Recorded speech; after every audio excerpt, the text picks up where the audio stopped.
Beer is more than just a beverage. It's part of human history that dates back thousands of years. It's saved lives, has helped spread human civilization across the globe, and has improved the game of baseball immeasurably. So today, we're going to take a look at some crazy facts about the history of beer. Before we get started, be sure to subscribe to the Weird History Food channel.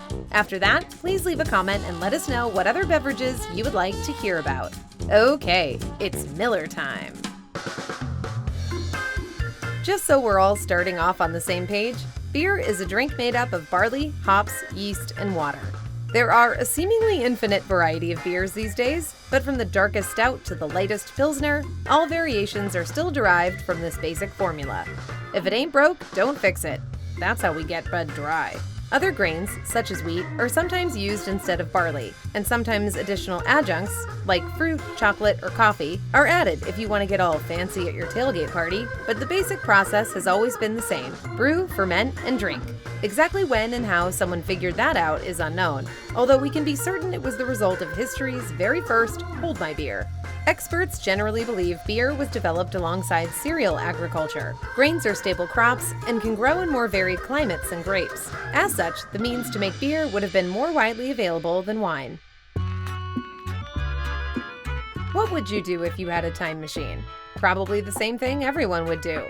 Go back 9,000 years and grab a beer in the Neolithic village of Jiahu in central China. If you don't have a time machine, don't worry. You can still get one at Dogfish Head Brewing in the form of Chateau Jiahu, a brew pieced together from the oldest known beer recipe.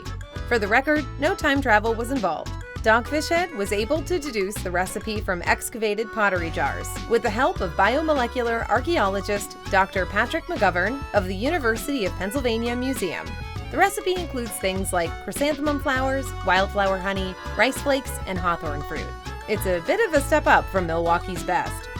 The Neolithic Chinese may lay claim to the oldest known beer recipe, but it was the Sumerians who seemed to be the first to make the barley-based version that is still known today. We know this from ceramic vessels unearthed in Mesopotamia dating back to 3400 BCE with sticky beer residue on them, suggesting someone was really dragging ass on the dishes that day. Whatever the case, Sumerians probably drank a lot of beer, and it made them creative. For example, to prevent grain hulls from being consumed with the beverage, they invented straws. That's right, drinking straws, which today are usually associated with soft drinks, were invented for drinking beer.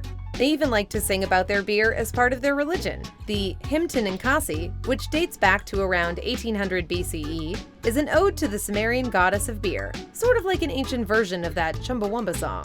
Dogfish Head, which is apparently something of a Jurassic Park for beers, has also revived this brew from extinction by recreating a similar beer called Midas Touch.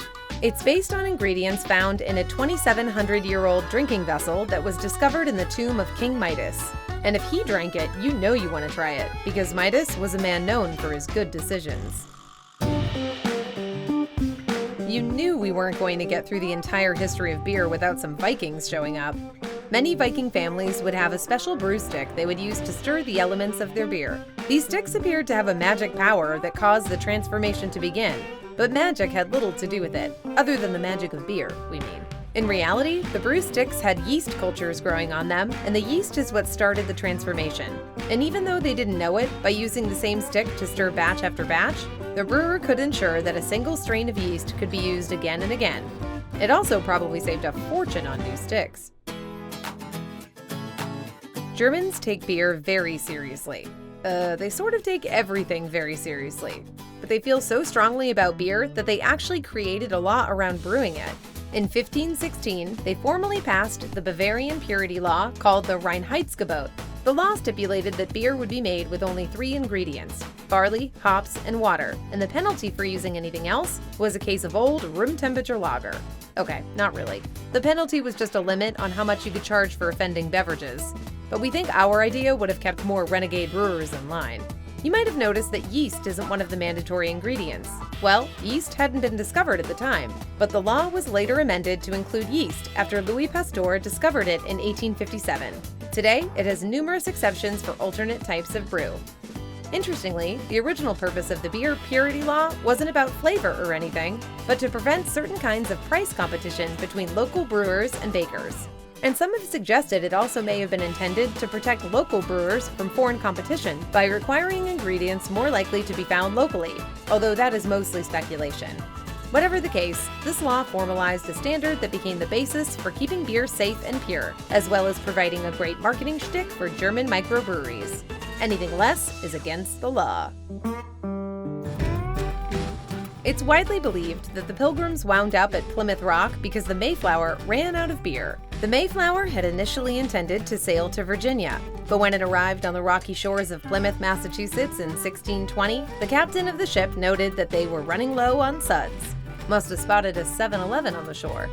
Had he not noticed, the ship likely would have continued on to Virginia, and American history might look completely different right now. But he did. Concerned that his crew wouldn't have enough beer to make the trip back to England, he forced the Pilgrims to take their buckled shoes and big hats and get the hell off his boat. And that's how history is made.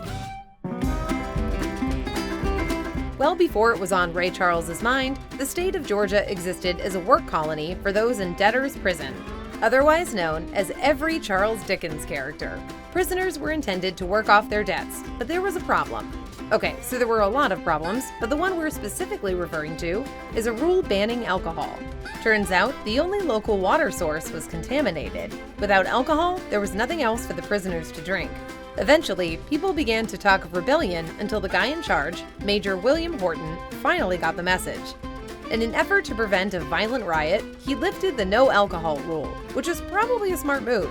In an even smarter move, Major Horton started issuing welcome packages in order to give the colonists a sanitary source of drinking water, which included 44 gallons of beer brewed at Jekyll Island.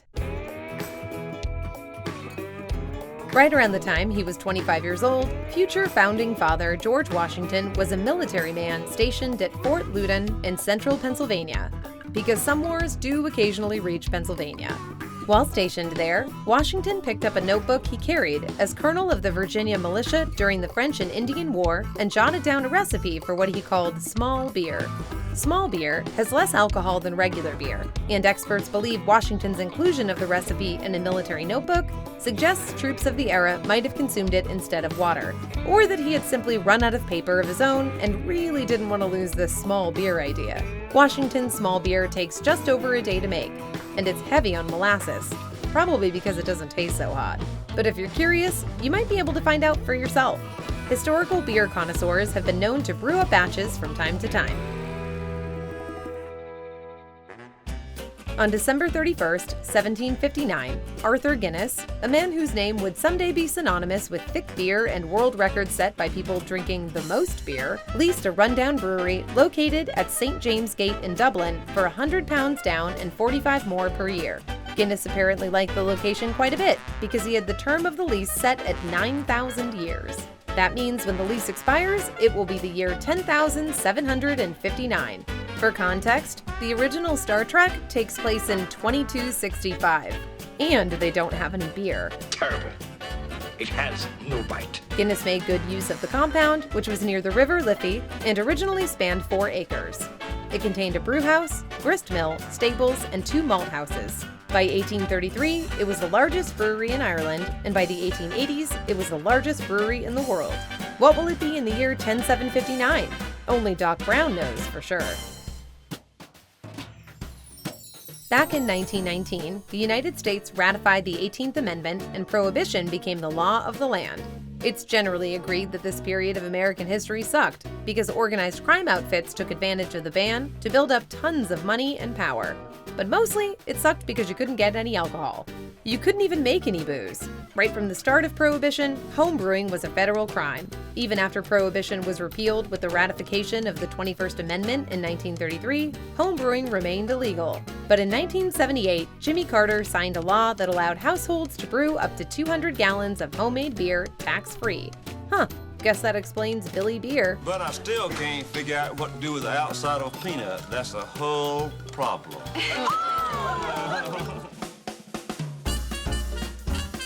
Speaking of Prohibition, after it became the law of the land, people were depressed and they wanted ice cream. At least, that's what we conclude based on the behavior of America's oldest brewery, the Eagle Brewery, which makes Yingling. Because when the going got tough, they decided to open up an ice cream plant. Yes, looking for ways to support the brewery and keep his employees employed, Frank Yingling started a dairy business that sold, among other things, ice cream. They already had a ton of refrigeration for the beer, so might as well fill it with delicious, totally legal desserts. The ice cream turned out to be a success in its own right, and the company kept producing it until 1985, decades after Prohibition had ended. And in 2014, the company reintroduced Yingling's ice cream, which you can still get today. That being said, they were still pretty happy when Prohibition ended. In 1933, Yingling even shipped a truckload of winter beer to President Franklin D. Roosevelt to celebrate the passage of the 21st Amendment. We hear the company's employees were so grateful that at least 25% of that beer actually made it to the White House. So what do you think? What's your favorite beer? Let us know in the comments below, and while you're at it, check out some of these other videos from our weird history.